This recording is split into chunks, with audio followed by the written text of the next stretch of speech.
नमस्कार आदाब, मैं हूं राव अकरम और आप देख रहे हैं मेरा हिंदी यूट्यूब चैनल। साथियों, आज इस वीडियो के अंदर हम बात करेंगे खल्याण की भूमि।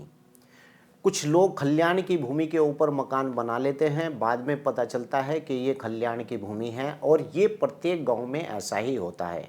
तो चलिए मैं विस्तार से आपको बताता हूँ, लेकिन उससे पहले आपसे गुजारिश है, मेरे इस चैनल को आप लोग सब्सक्राइब कर दें और साथ में बेल आइकन की घंटी को दबाना बिल्कुल ना भूलें।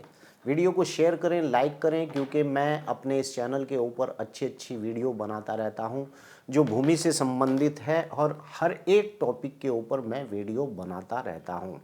तो चलिए विस्तार से वीडियो को शुरू करते हैं और जानते हैं अगर आप भी किसी खल्याण की भूमि पर मकान बनाए हुए हैं तो क्या होगा।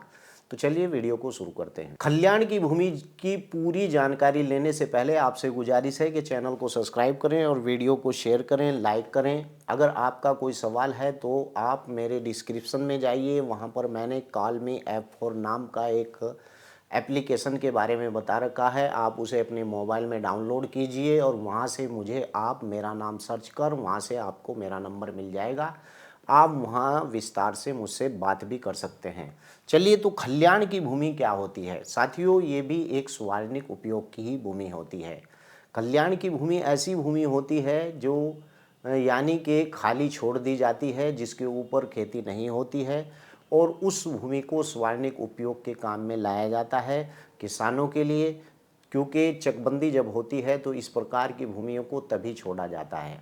खासकर मैंने देखा है कि गांव के अंदर अधिकतर लोग खल्याण की भूमि पर आबादी बसा लेते हैं, लेकिन उस पर आबादी बसाना गैर मुमकिन है, क्योंकि खल्याण की भूमि जो होती है वो सार्वजनिक उपयोग की भूमि होती है। अगर आपके गांव के पास भी इस प्रकार की भूमि है और आपने उसके अंदर मकान बना रखा है तो खल्याण की जो भूमि होती है सार्वजनिक उपयोग की भूमि होती है।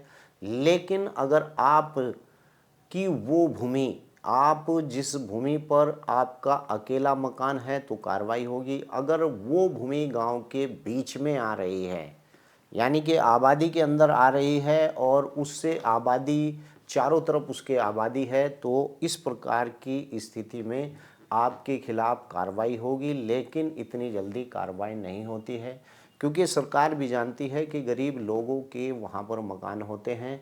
लेकिन खल्याण की भूमि पर मकान बनाना कोई समझदारी नहीं होती है। अगर किसी व्यक्ति के पास इस प्रकार की कोई भूमि है जो खल्याण की भूमि है और वो मकान बना रहा है, तो उसे इस बात की जानकारी है कि ये खल्याण की भूमि है, तो उसे मेरी राय है कि वो अलग से इस प्रकार की कोई भूमि खरीदे, उस भूमि के ऊपर ही वो मकान बनाए। क्योंकि खल्याण की भूमि का कोई भी ये नहीं होता है कि इस भूमि के ऊपर हमेशा हमेशा कोई भी आदमी रह सकता है।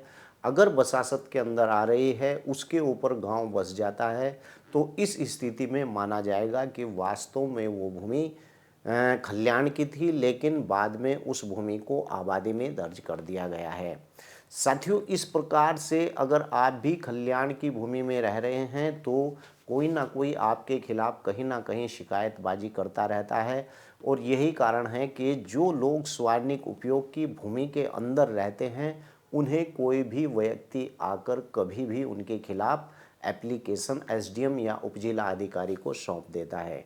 अगर आप बनाने जा रहे हैं खल्याण की भूमि में मकान, तो आप बिल्कुल मत बनाइए। ऐसी भूमि आप रजिस्टर करें जो भूमि किसी काश्तकार की हो, वहाँ पर ही महंगा मकान आप बनाएं।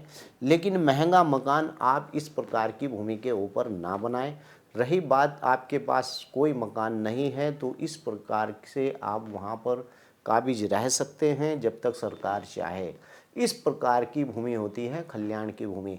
अगर और भी आपको जानकारी खल्याण की भूमि के बारे में मुझसे लेनी है तो डिस्क्रिप्शन में मैंने कॉल मी ऐप फोर का एक एप्लीकेशन दे रखा है, वहाँ से आप मुझे कॉल कर सकते हैं, या फिर इस वीडियो के डिस्क्रिप्शन में आप या फिर मैसेज बॉक्स के नीचे आप वीडियो के आप मुझे कोई भी सवाल आपका हो तो लिख सकते हैं और मैं उस पर भी जानकारी दूंगा। और अगर आप इस प्रकार की भूमि के ऊपर कोई वीडियो बनवाना चाहते हैं तो मैं उस पर भी वीडियो बना दूंगा।